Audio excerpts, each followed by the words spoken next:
start with these two quotes, and that's my contact information if you need it. So the George Bernard Shaw quote, I think, connects with me because a lot of time when we're talking about technology and tools and so on, I think what he said is that what are they going to talk about is something that, we often wonder. It's like, what's going to happen when we use these tools and so on. And I think the Theodore Nelson one works for me because it says that even though we spend a lot of our time thinking about the wires and the cables and the Wi-Fi and, how do we get things to work, it's the vision, the unifying vision that is more important. And to throw one more quote here, so I'm going to start with this one. Take a look at this. It says that the introduction of the use of the internet may prove as epochal as the wheel or the steam power. How many people agree with that? Let's see a show of hands. Okay, we have a few people. That's okay, I'll come back to that quote in a minute. But I want to start with some apologies. Firstly, I've been a little sick the last few days, so if I have to run to the bathroom, you know why. In between, I also apologize that I might be repeating myself, some of the slides, because I've had a couple of sessions already. So to those who were at those sessions, sorry. And finally, I want to apologize for not being the other Indian, the hole-in-the-wall guy, because a couple of people have come to me and said, oh, Dr. Mitra, it's great. I'm like, no, I'm Mishra, and that's Mitra, and so he's tomorrow. Okay. So if you're here for him, you can go. I won't feel bad. It's all right. Also want to thank the conference organizers and the high school here and Justin and all the people who have worked. This has been just a wonderful experience for me to be here. Just a wonderful environment, great school, and just meeting and talking with people has just actually been great, despite the little illness and all that. So a little bit about myself and my dream. My dream is actually to be in The Simpsons. And that's sort of what I would look like if I were on The Simpsons. More seriously, I'm a faculty member at Michigan State University, MSU. I direct the master's program in educational technology, and a couple of our grads are here in the audience, and I've met a few. And I was supposed to meet some people for lunch today, and I apologize I couldn't make it for that. If I would be remiss if I didn't speak of my friend and colleague with whom I've done a lot of my work. That's Matt Kaler. It looks very cool, both with sunglasses and without. And we spend a lot of our time thinking and talking, apart from having beer, about technology and education, and particularly what is it that teachers need to know. So that will be a main focus of what I will talk about today. But to come back to the original quote. So I had this, and what this quote essentially says that this network of devices is going to be greater than the wheel or the steam engine. The only problem here is that I lied to you because that quote is not about the internet. Any guesses as to what that quote was about? Blackboard, slate. Okay, I'll tell you. It's about the talking picture, all right? And this was an academic book written by somebody back in 1933, University of Chicago Press. So anytime I see that, I have a copy of that book, and I keep it there by me because he said that this would be bigger than the wheel or the steam engine. And we know how that turned out, right? And so the question is, what have we learned? And this is an actual slide from an educational video. And I love the fact that they got a typo in there. So what is it that we have learned through this process? And I think that the biggest thing really for me is that we have to be humble. We have to show some humility when we talk about technology and schools and change and so on, for the simple reason that there are larger institutional issues at stake. There are cultural, social, all kinds of issues at stake. So thinking about change, that we can just introduce a device or a bunch of devices into a larger organization or a social structure and think that change will happen right away may not be appropriate. But the other thing I think we need to think about is how we frame the discussion around technology and education. Because how we frame and how we see the issues become really important because it influences what we see, the kinds of decisions we make, the money that we put in about teacher training, about what students should be learning, and so on and so forth. And one of my biggest criticisms in this context has to do with what I call the technocentric frame, which puts technology in the center and says that here's technology, and now if we put it in, all these kinds of good things or change and all that will happen, which is sort of another way of saying is moving beyond sort of I love technology. Which is typically, technology types are that way. It's like, oh, this is so cool, right? And that may be, but I'm going to question technocentrism, and I'm going to do it using sort of three different arguments, okay? The first one is that technology is changing at an extremely rapid rate. This is sort of, if you think about it, the other way of looking at it, of course, that nothing much has changed if you look at the first one and the last one, right? But one of my favorite slides is this one, which looks at different technologies and different generations it took for that technology to come around, right? And a generation, according to my favorite resource, Wikipedia, is around 25 to 30 years. So if you think about speech, it was 10,000 generations ago that speech happened, and that's what sets us apart from the rest of the animal kingdom. And there are people can quibble about it, but complex speech is something, and that's what brings about culture, allows us to communicate, allows us to grow our knowledge, and so on.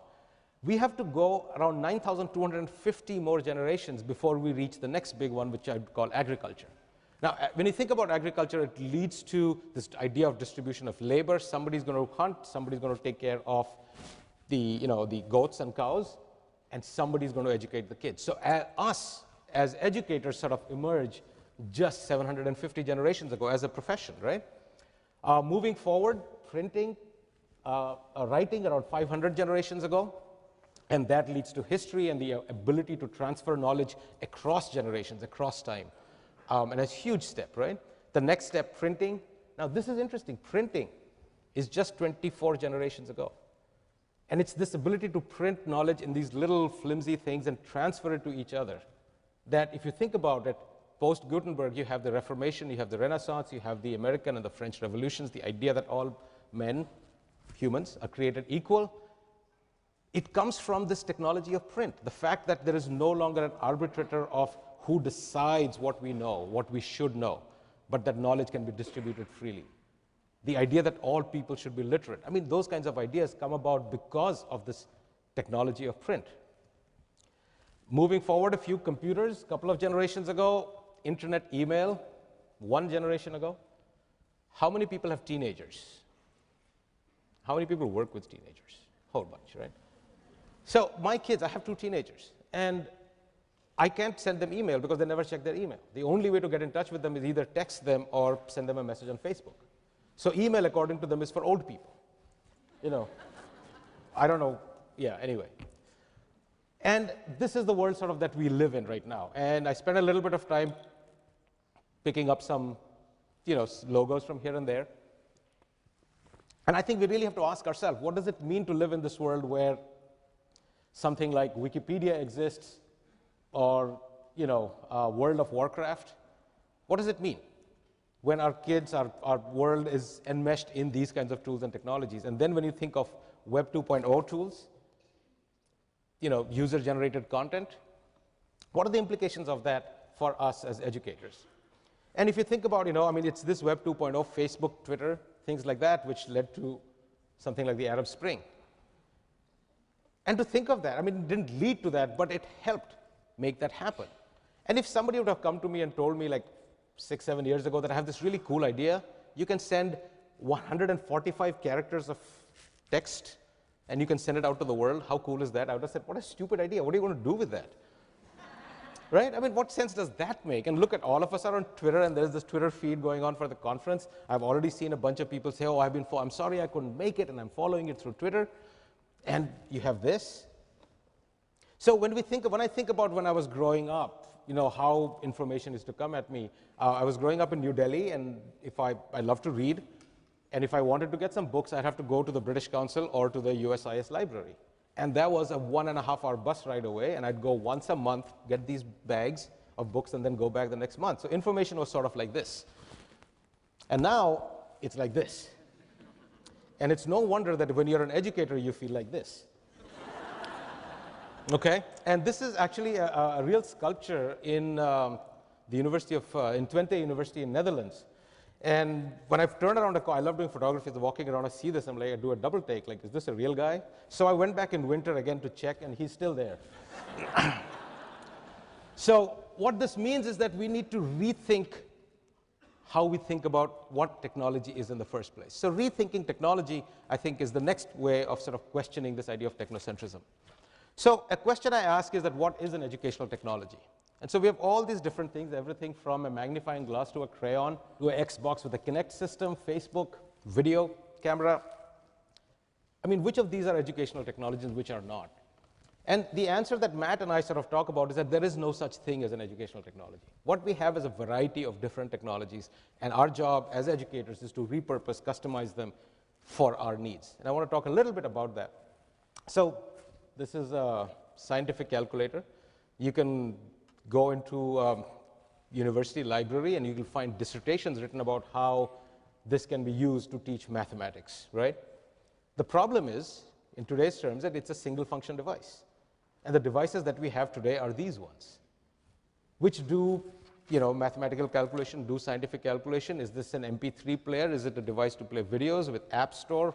What is this thing? How many different things can it be? It's a very protean kind of a device. And when I talk to teachers about what happens if every child in your class has a device like this, they often mention this idea of loss of control. And when they talk about loss of control, they often mean things like that when I'm teaching the Pythagorean theorem, some kid is on YouTube, somebody is texting somebody else. And I say that's not real loss of control. Real loss of control happens is when you're teaching the Pythagorean theorem and somebody discovers online another proof of the theorem that you don't know. That is real loss of control. So the problem when you talk about technologies is that most technologies are not designed for education. They're not designed for educational purposes. But here's the good thing, is that as users, we are always redefining technology, okay? So my favorite example of that is email. How many of you have sent an email to yourself? Okay, a very strange group of people here, right? Because if you think about it, if you're walking down the street and you see somebody talking to themselves, you're going to cross over, right? You say, I don't want to be with that guy. But we do it, right? I mean, what do we do it for? Why did you send an email to yourself? To remember things, as a reminder, as a calendar sort of a thing, okay? To-do lists. What else? Move things from one account. There you go. Move things from one place to another so that if you want to go home and work, you don't want to carry it on a thumb drive, you can just email it to yourself. So use it an archive system, use a to-do list. My favorite is this guy I met at this conference who came and talked to me after my session, and he said, I'm a teacher and sometimes I get into real trouble with my administrators, and then I sit down and write a long, really heartfelt, angry email, and I send it to myself. I said, brilliant. That's very good. But again, email was not designed for all of these purposes. It was not designed for therapy. It was not designed for archiving. But we do it very easily. It's not like we think we are doing something incredibly creative. But at some level, we are. We are taking these artifacts and using them in ways that they were not designed to be. I collect examples of these. So here's one which is both a lawnmower and a bicycle. This is a Chinese restaurant where they use clothespins to keep track of orders. Another restaurant in Taiwan which use push pins to keep track of orders. Again, this is from India. This is called Maruta, which is basically you go to the junkyard and you get pieces of different cars and trucks and you sort of put it together. Duct tape and magic is what I call it. And it just runs at sort of 5 miles per hour kind of a thing, and a piece falls off, and then you go get another piece, tie it up, and you work again, right? So, but the question is, why is this important? Why is this important for us? I think it's important because only repurposing makes a technology an educational technology. And I think that's a really important thing for us as educators to think about. And an example that I give is sort of like Microsoft Excel. A lot of teachers who teach math use Microsoft Excel. Now, Excel is clearly not designed to help teach kids learn mathematics. There are too many options, kids get lost, the cells are too small, right? But we do. Why do we do it? Because it's on every computer. Because Microsoft is a big corporation and it has it on every machine. That's fine. We work with what we have. And I think that's something that educators are really good at, working with the resources that we have. Another example of mine, which is sort of a favorite example of mine, is of repurposing something, is textbooks. If there's one thing that's been designed specifically, at least claimed to be for your classroom, it's a textbook, right? But what do? We say read the following chapters, don't read this, here is some supplementary material. We are again taking something which was supposed to be designed for us and then customizing it for our own needs. And I think that we need to start thinking of all technologies in that way. And this repurposing is a creative and an innovative act. And the crucial mediating role here is played by the teacher. And every once in a while, I hear some rhetoric of teacher-proof curriculum. And if there's one thing that I've learned in my work over the last You know, it sounds funny to say decades, but it really is. I feel old all of a sudden saying that, but decades, is that there is no such thing as a teacher-proof curriculum. Okay? So 2 arguments for questioning technocentrism: rapid rate of change, and think that we have to repurpose, rethink how we think of technology. Third argument for questioning technocentrism when it comes to education is that it ignores 2 very important things. It ignores the content and the pedagogy, if we think only of the technology. So technology changes how we teach, okay? The greatest, I think, educational technology that has come about in our lifetime is this one. I mean, just think about it. A kid in Botswana, a kid in East Lansing, Michigan, a kid in Hong Kong suddenly has access to information that, more information that any generation ever in human evolution has ever had access to. I mean, just the idea of it is mind-boggling. Okay? Now we can ask questions about how much of that information is valid, and can we verify, can we do this, can we do that? I agree. But that leads to what I call Punya's 23rd law of parenting. And there are not that there are 22 before, but I like prime numbers, so that's why it's 23. So there's a 37th law of writing, you know, so on, right? So, this is with my kids is, for facts, go to Google. For wisdom, come to me. Right? Because it's a world where we can find out that information. You can go online and look it up. But wisdom, now that's something else, right? What to do with information, how to, you know, make generalizations based on it, how to make inferences, how to think about it, that's something else. So you combine Google with things like OpenCourseWare, with videos like Khan Academy, with Web 2.0 user-generated content, and so on, with this idea of bring your own device to school. So clearly technology fundamentally changes how we teach. Growth of online learning.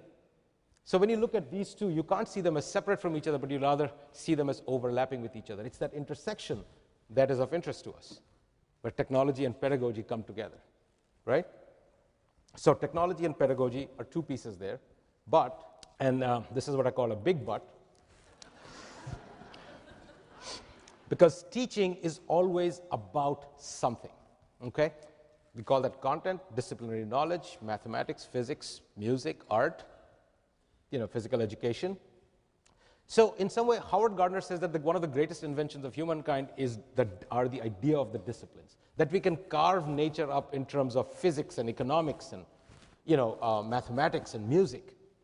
And the beautiful thing about disciplines is that they teach us how to see, teach us how to look at the world and understand it, make predictions about it, you know, make sense of it.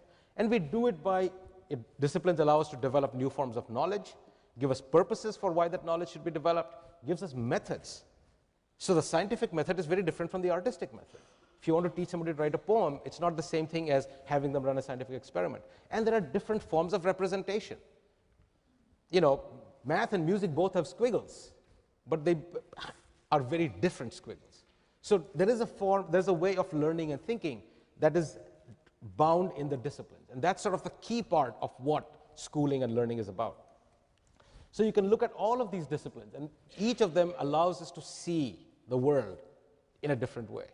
A physicist sees the world in terms of forces and actions and responses. An artist sees the same phenomena and might see it in terms of aesthetic responses, right? So that's a big part of what schooling is about, what education is about, is learning to see the world through these disciplinary lenses. However, somebody who's good at a discipline, so a physicist or a poet, knowing a discipline does not necessarily make them good at teaching it. We have all met faculty members when we were in college who were maybe the top-notch person in their field. And when it comes to teaching it, they can't do it. And this was sort of Schulman's key insight, that teaching a discipline is really about transforming a discipline to make it amenable to be understood by someone else, to understand the learner, to understand the kinds of misconceptions they can have, to understand what developmental stage they are. So that's the key idea of pedagogical content knowledge. And coming back to technology, technology changes what we teach as well. If you look at any discipline today, it has fundamentally changed because of the advent of new technology. Anything. Physicists do simulations of, you know, galactic collisions. Mathematicians do that. Musicians compose music on this, and they do all kinds of computational stuff. Videographers, anybody you look at, video game designers, technology has fundamentally changed every discipline. And that's not something new. I mean, it's been going on forever. So I was presenting at a conference in the Netherlands, and I wanted to give a local example, you know. So I went online and I looked around, and I realized that the microscope was invented by a Dutch guy. And so that's the Dutch guy, except I didn't know how to pronounce his name. So I went online and said, how do you pronounce? And I copied and pasted his name. And this is what is amazing about the internet. Somebody in Boston had the same question at some point and went and did more than I did, went and actually recorded 3 different voices and put it up there. And so you can hear what it sounds like. Antoni van Leeuwenhoek. That's how you're supposed to say it. And I thought, how did she know that I would need it 5 years in the future? You know, but I think that's the beauty of the internet, which is like people put these things out there. You know, the small pieces loosely joined, and what kind of connections emerge out of that are just fascinating. But this technology of the microscope changed the way fundamentally that we think about the world, that a drop of water has millions of little creatures in it. I mean, germ theory, everything emerges out of that. My favorite example of how technology and content constrain each other is this one, the periodic table of elements.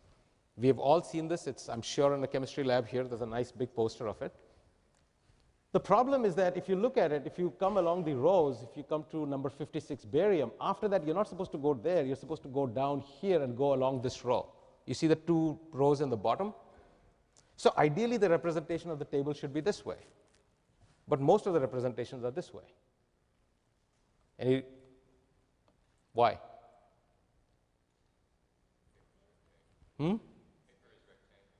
Because of the technology of the print, which is you'd either have to make it fold out or you'd make the cells really small, and chemists want to pack a lot of information into the cells. What's fascinating is that if you go and look at, if you just go online and do a search for different representations of the periodic table. This is when I was a graduate student in Illinois. I was ready to do my dissertation on evolution and biology and how people learn that. And then I got this book called Multiple Representation of the Periodic System. It had 400 different representations. Things like this, 3-dimensional ones, spiral ones, and they're all right, they're not wrong. And so chemists are having all this fun creating this stuff. They're still creating new ones today. And to our students, we give one representation, say that's the truth with a capital T. You know, I think that's very interesting. And now that restriction of the cell size is gone, because now what you can do is you can click on this and you can watch a video of the element and so on. It fundamentally changes the way we engage with chemistry and elements in the periodic table. So again, content and technology also interact with each other, okay? And it's that intersection that is interesting. So we have talked about content, technology, pedagogy, all 3 things. Now, all of this happens within specific contexts, okay? So if you're in a one-on-one kind of a classroom, that's a very different context than this classroom in India, where internet access may be or may not be available. It's there for just half an hour a day, or the classroom is open for so long. Or when you have these mobile devices that kids can carry around with them. Or the context could be something like this, where the state of Missouri decided to ban teacher-student friendships on Facebook, in their infinite wisdom, of course. Or in situations where students in Denmark allowed full access to the internet during exams. And this was interesting, but I thought that was interesting. And so I followed up, and later one of the comments from somebody in the ministry was that they had to change the tests because they have to ask more how and why questions rather than when or who questions, because you can quickly look that up.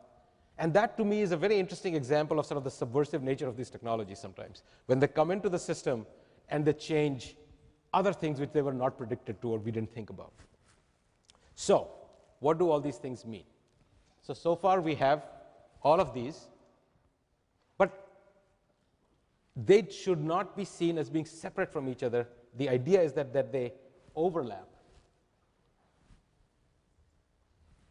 Okay? That all good teaching happens at the intersection of technology, pedagogy, and content. And that's sort of the key of the model that we present, which is called the TPACK model, and I'll come to that. So it's this interaction between how technology, pedagogy, and content, that's the important thing, not seeing them in isolation. So we offered this thing up back in 2006, and we called it TPCK model. And people asked us things like, and how are we supposed to pronounce this? Is this the toothpick model? You know, I thought these guys were my friends, but maybe not. So anyway, so it was this. And so what we did, being academics, we wrote a grant, and we got $50, and you can buy a vowel $50 gets you a vowel, and so it became the TPACK framework. Much easier to pronounce. And the other way of thinking about it is what we call the total package. Okay? And we argue that whether you're teaching with a chalkboard or you're teaching with a computer or the web, teaching is always about TPACK. And when we talk about technology here, it doesn't necessarily mean the latest, the best gizmo around. Pencil and paper is a technology. You know, a book is a technology. Chalk is a technology. A whiteboard, Blackboard, or blackboard.com, these are all different technologies. Okay? So quick little bit of history. I don't want to spend too much time on it. We wrote this article in 2006. There's a handbook of TPCK. This is before we got the money to buy the vowel, which is out in 2008. The article has been cited a lot of times, which is great. More interestingly and more rewarding, I think, for us is the fact that a lot of organizations across the US and across the world have started using this framework, thinking about this framework in terms of developing the teacher education curriculum, in terms of professional development of teachers. There's been research article dissertations. Matt and I are going to be in Australia in less than a month, I think, or around a month, because of this huge teaching teachers for the future project that's going on there, which I think is 10 different colleges of teacher education which have used the TPACK framework as a way of rethinking the curriculum for teacher preparation, which is cool, which is very rewarding, really. To think that we sit in East Lansing, Michigan, and we write something and we do some research and we publish it, and it can have such an influence and gets me to come here and meet all of you. What can be better, right? If you want to know more, tpack.org is a good place to start. I would recommend that. So I want to move on from that.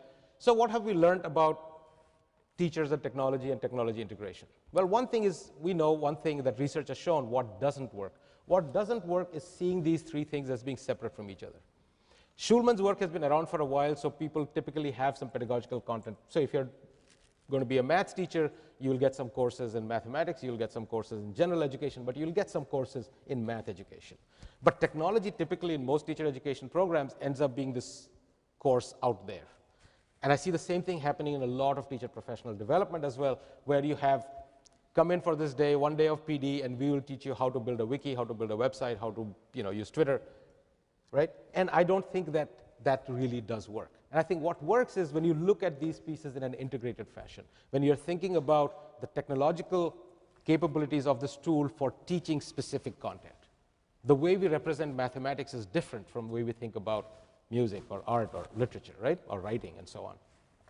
There has been quite a bit of research on different ways of developing TPACK, and I'm not going to get into the detail of that. If you're interested in that, please send me an email. I can send you some articles.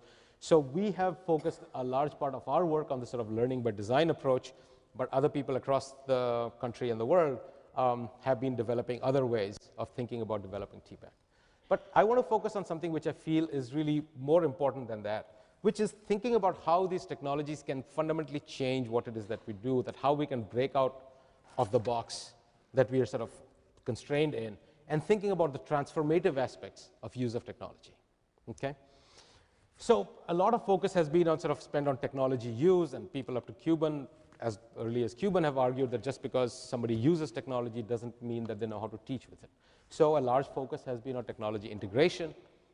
What I would argue is that we are at the point where we need to start thinking about innovating with technology, coming up with new ways of teaching with this technology. And I want to give a few examples. Okay, the first one is this high school in Italy, which computed the distance to the moon, finding freely available MP3s of the recordings of the conversation between mission control and the astronauts on the surface of the moon. And if you listen to it carefully, you'll see that there is an echo.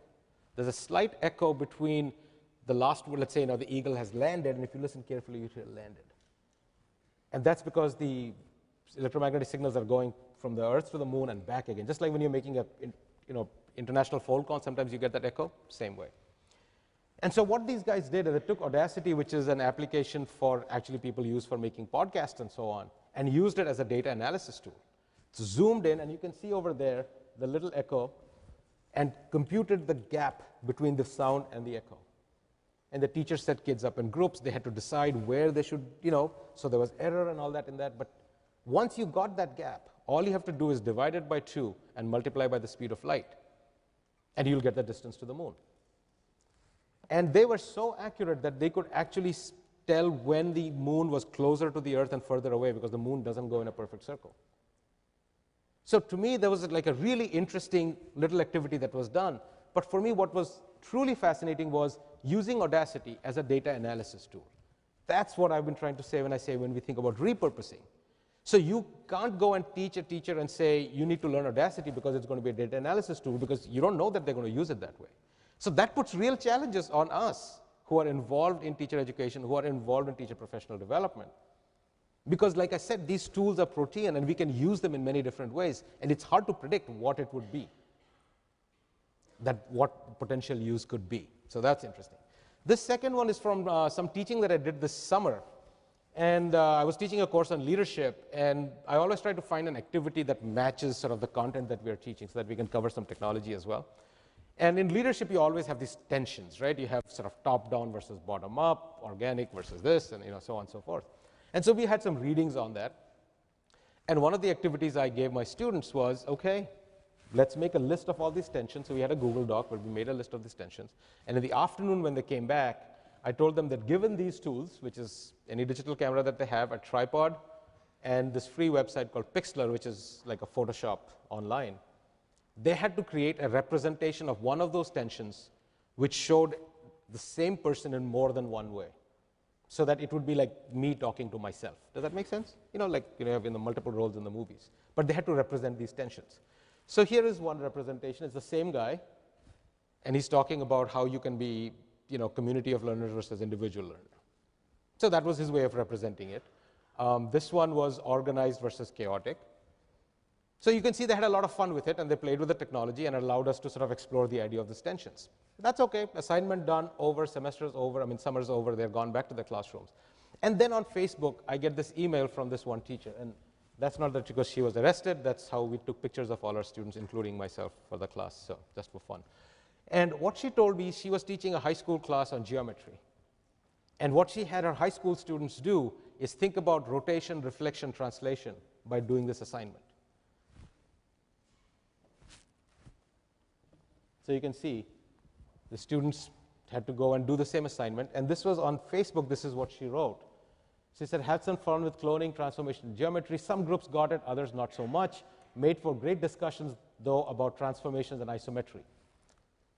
So to me, this is a great example of repurposing where we came up with an activity for something, and what this teacher didn't say that, oh, this can be used only to represent tensions, but said, oh, I can possibly use this to teach geometry, to teach transformations in geometry, which I think is really exciting. A third example is what I call dynagraphs, which are sort of ways of representing functions. And even more interesting now is I'm with this project with Microsoft where we're looking at the Kinect as a way of representing mathematics. And this guy has written this program which lets you connect your PC to the Kinect device. And it's just fascinating because you can go in and by moving your arms, you can draw the equation of the line, you can change the angle, you can draw a parabola. I mean, it's a very kinesthetic way of understanding mathematics. Again, the Kinect system was not supposed to be designed for that, but it can be used for that. So one thing that you'd like to ask yourself is, what do these examples tell us? Would this have been possible 100 years ago, 10 years ago, 5 years ago? Then the question is, what will be possible 5 years from now?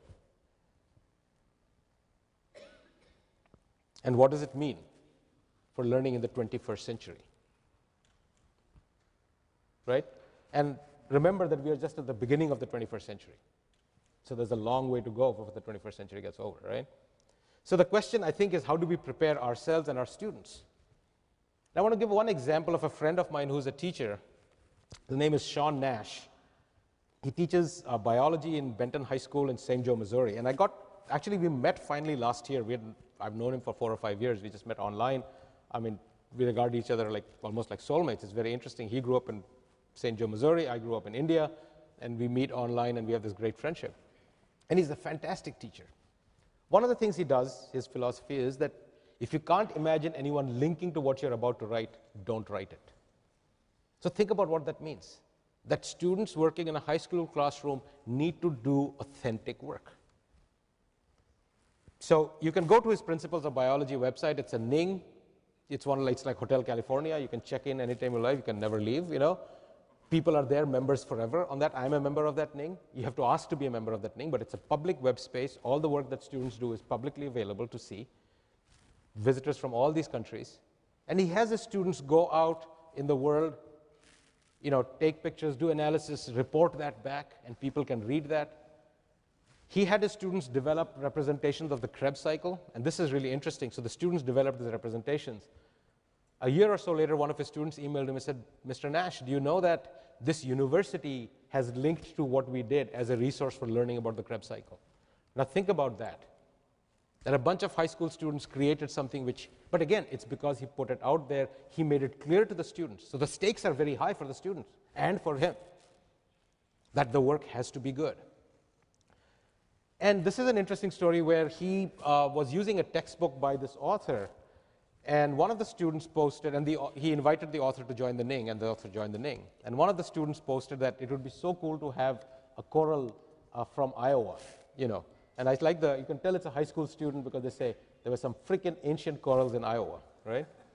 And one fine day, Nash gets a box in the mail which has that coral. And you can see the letter says, it is freaking amazing, And the student says, by using the NING site while just thinking my thought out loud, an author heard and sent me a piece of ancient history. I think that's really interesting. And again, and there are lots of examples that Nash can talk about, and lots of examples I can talk about from just my putting stuff out there on the internet and putting it out there, having people access it and contribute back to me in ways that are really powerful. The other thing we often talk about is that we need to develop a community of learners. And Sean Nash has done that, which I find is really interesting. So this is a student of his, this is an email he got from a student who had graduated from his class, was now in college, and wanted to use an example of student writing that was going on in Sean's classroom for her college, something that she was doing. And I think that we often, and when I've talked with Sean and I said, did you have a plan in mind? He said, no. I was just doing things and hoping that things would work out, and some things didn't, and I stopped doing those, and things that worked, I pushed them even further. And it's over time, over a period of 4, 5, 6 years, that you see this beautiful sort of thing emerge.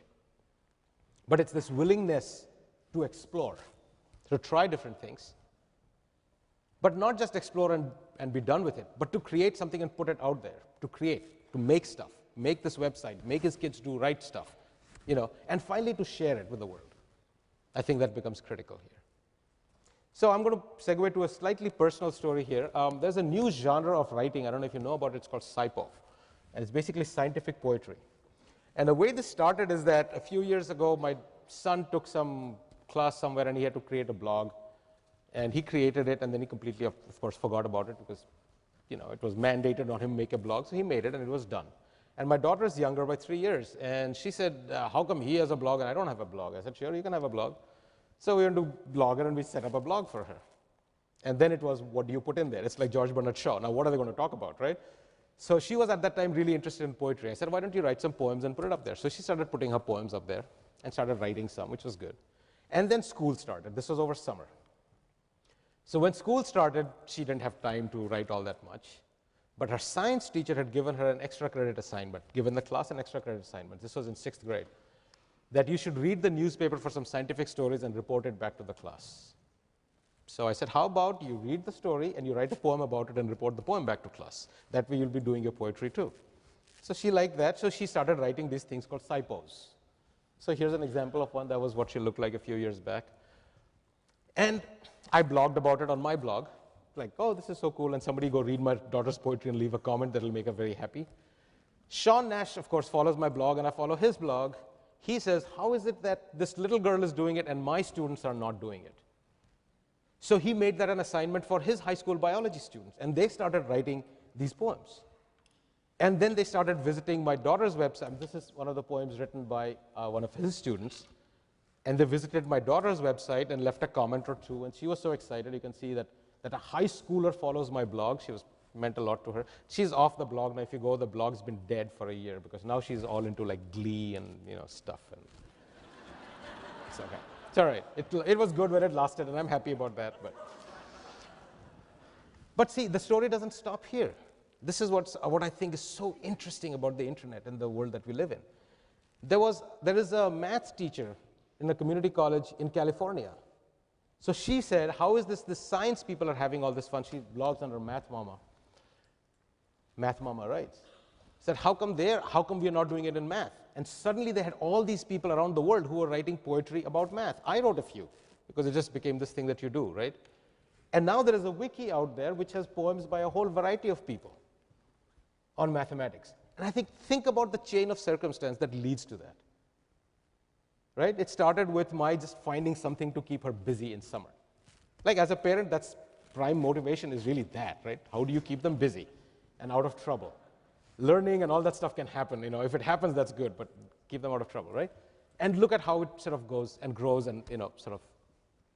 So I think this thing that we talk about technology, pedagogy, and content, I think those differences exist only in our minds in some way. That it really is about engaging with ideas, with these tools, because they offer us new opportunities to do things. And this idea of exploring, creating, and sharing, I think, become really important. So I'm going to digress a little bit at this point. Wherever I'm invited to give a talk, I should have warned you, Justin, but I didn't. I take a little bit of a segue to do what I call a shameless plug. And you can see the plug is quite shocked by that whole idea. And this is for our program at Michigan State University. You can find out more by going to edutech.msu.edu, or you can email me. It's a master's program as well as a PhD program. If you manage to talk to any of our grads here, do talk to them, because they are our best advocates. And our best students, and I say that with absolute confidence, are the students who come from the international schools. Because inherently, I find that people who are teaching in international schools are inherently risk takers. And when we get 40 or 45 or 50 of them together in this overseas, so this summer it's in Dublin, we have done it in France, we have done it in England, we get dynamite. I mean, these people are working, living, breathing, eating together, having a wonderful time, but really engaging with ideas of technology and pedagogy and content and these new tools and what we can do with them. It's very, very exciting. We also have an on-campus, face-to-face hybrid version, as well as a fully online version. But I think many of you might be interested in the overseas version. If you are, drop me an email, and I can get you more information. I mean, I'm really proud of this program.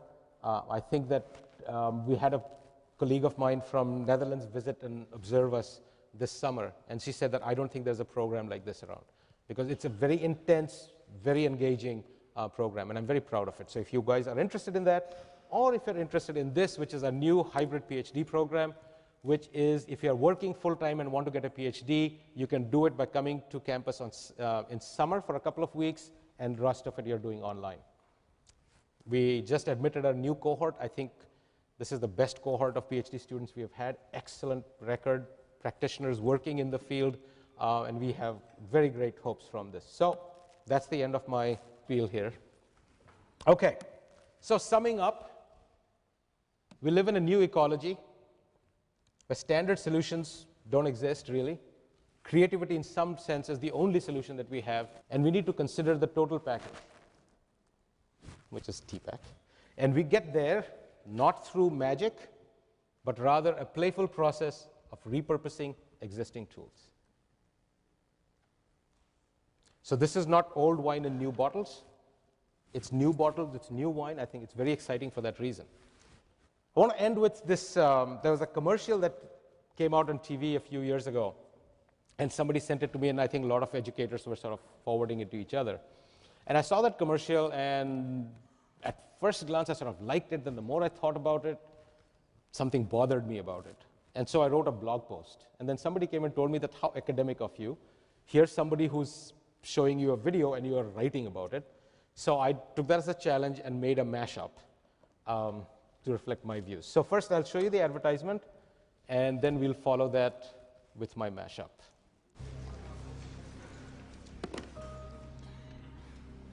I stand before you today to apologize. The system has failed you. I have failed you. I have failed to help you share your talent with the world when the world needs talent more than ever, yet it's being wasted every day by an educational system steeped in tradition and old ideas. Well, it's time for a new tradition. It's time to realize Talent isn't just in schools like this one. It's everywhere. It's time to use technology to rewrite the rules of education. To learn how you learn so we can teach you better. It's time a university adapted to you rather than you adapting to it. It's time for a different kind of university. It's your time. Okay, so that was the commercial. So something was not right, and this is the age of the mashup. So here's my version.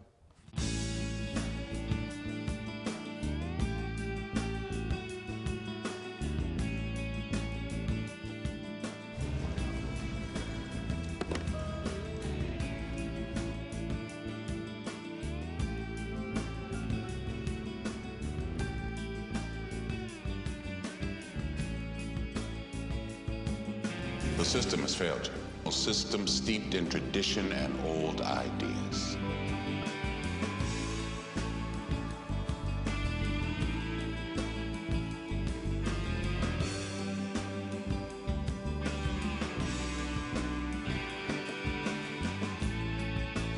It's time to realize.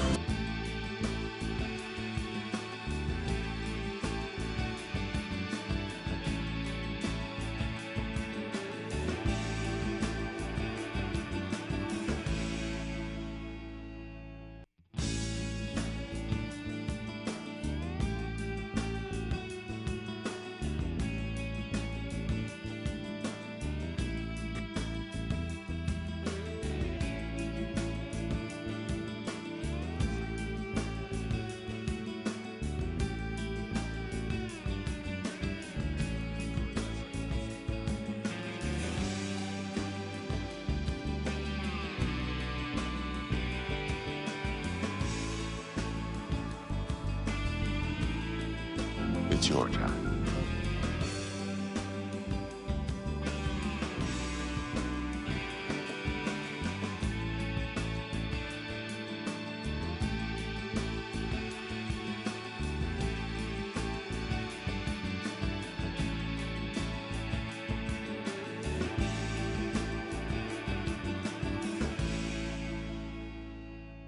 Okay.